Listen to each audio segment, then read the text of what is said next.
തുമ്പിപ്പെണ്ണിൻ്റെ ഋതുമതി function കഴിഞ്ഞിട്ട് ഒരു 5-10 ദിവസത്തിനുള്ളിൽ തന്നെ മിന്നു പെണ്ണും ആയി കേട്ടോ. രണ്ടാമത്തെ മോളാണേ.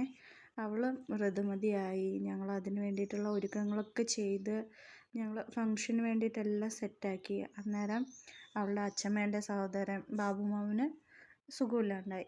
അതുകൊണ്ട് നമ്മൾ ഫംഗ്ഷൻ നടത്തിയില്ല കേട്ടോ. പിന്നെ ഞങ്ങൾ അതെല്ലാം എടുത്തു വെക്കേണ്ട വന്നു. എന്തായാലും ആ സമയത്ത് തന്നെ ഞങ്ങൾ അവൾക്ക് വേണ്ട ഡ്രസ്സുകളും കാര്യങ്ങളൊക്കെ അവളെ മാമൻ വാങ്ങിക്കൊടുത്തിട്ടുണ്ടായി കേട്ടോ. അങ്ങനെ ഞാനത് വെട്ടി തയ്ക്കുകയാണ്. ഇതും എൻ്റെ സൃഷ്ടിയാണ്. ഞാൻ തയ്ക്കുന്നുണ്ട്. ഇപ്പോൾ പുറത്തുനിന്ന് എടുക്കാൻ തുടങ്ങുന്നുണ്ട്. ആർക്കെങ്കിലും തയ്ക്കാനൊക്കെ താല്പര്യമുണ്ടെങ്കിൽ എന്നെ കോണ്ടാക്റ്റ് ചെയ്താൽ ഞാൻ തയ്ച്ചു തരാം കേട്ടോ. കടയിൽ കൊടുക്കുന്നതിനെക്കാട്ടും അഫോർഡബിളായിട്ട് എൻ്റെ ഒരു ഇത് ഇട്ടിട്ട് മാത്രം ഞാൻ പൈസ കുറച്ച് തരാം. ആർക്കെങ്കിലുമൊക്കെ താല്പര്യമുണ്ടെങ്കിൽ എന്നെ കോണ്ടാക്റ്റ് ചെയ്താൽ മതി.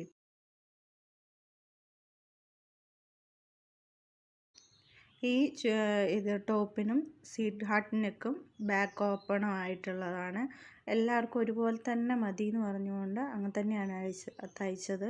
പിന്നെ ഇവർ മക്കളായതുകൊണ്ട് കുറച്ച് ഹൈറ്റ് വെക്കും വെയിറ്റ് വെക്കും ഒക്കെ ചെയ്യുന്നതുകൊണ്ട് ഞാൻ എന്താക്കി, ഇച്ചിരി കൂടുതൽ തയ്യൽ തുമ്പിട്ടിട്ടാണ് എല്ലാം ചെയ്തേക്കുന്നത്.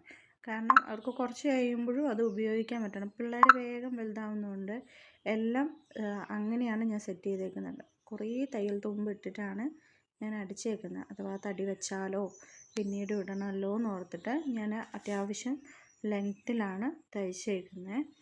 എല്ലായിടത്തും തയ്യൽ തുമ്പി ഇച്ചിരി കൂടുതലിട്ടിട്ട് ഉള്ളിലോട്ടാക്കിയിട്ട് അടിക്കുകയാണ് ചെയ്തത്. അത് കഴിഞ്ഞ് ഒരു മാസം കഴിഞ്ഞിട്ടാണ് ഞങ്ങൾ കുക്കു ഋതുമതി ആവുന്നത്. അത് കഴിഞ്ഞിട്ട് അവളെ അച്ഛൻ മേടിച്ചു കൊണ്ടുവന്ന കേട്ടോ. ഇത് അച്ഛൻ മേടിച്ച ഡ്രസ്സാണ്. ഒരാൾ കൊച്ചച്ഛൻ്റെ വകയും ഒരാളെ മാമൻ്റെ വകയും ഒരാൾ അച്ഛൻ്റെ വകയും അങ്ങനെയാണ് ഡ്രസ്സ് മേടിച്ചേക്കുന്നത്. ഇത് അവളെ അച്ഛൻ്റെ വകയുള്ള ഒരു നല്ല ചുവന്ന കളറുള്ള ഒരു ഉടുപ്പായിരുന്നേ. രണ്ടാളെയും പോലെയല്ല, ഇത് തെന്നിക്കളിക്കുന്ന ഒരു തുണിയായിരുന്നു. ഇച്ചിരി പാടായിരുന്നു. എന്നാലും ഞാൻ എങ്ങനെയൊക്കെ തയ്ച്ചെടുത്തു കേട്ടോ. പിന്നെ പിള്ളേരുണ്ടായിരുന്നു. പിള്ളേർക്ക് സുഖമില്ലാത്തതും പിന്നെ സ്കൂളിൽ നിന്ന് തുറക്കുന്നതിൻ്റെ തിരക്കും എനിക്ക് ഫംഗ്ഷന് നിൽക്കാൻ പറ്റിയില്ല കേട്ടോ. കാരണം യാനുവിൻ്റെ സ്കൂള് തുറക്കുന്ന ഡേ തന്നെ ആയിരുന്നു ഫംഗ്ഷനും വന്നത്.